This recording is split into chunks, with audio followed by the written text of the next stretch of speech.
nhìn này xe lớn các xe nhỏ mọi người nhé.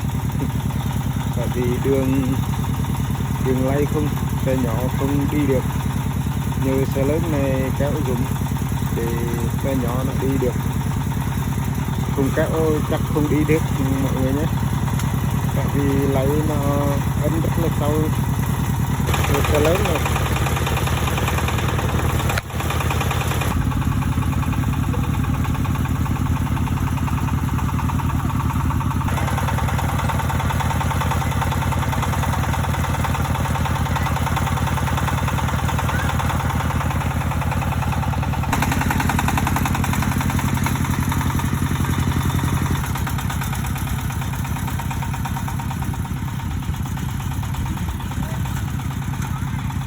Chỗ này nhút mọi người nhé, này đông lầy này.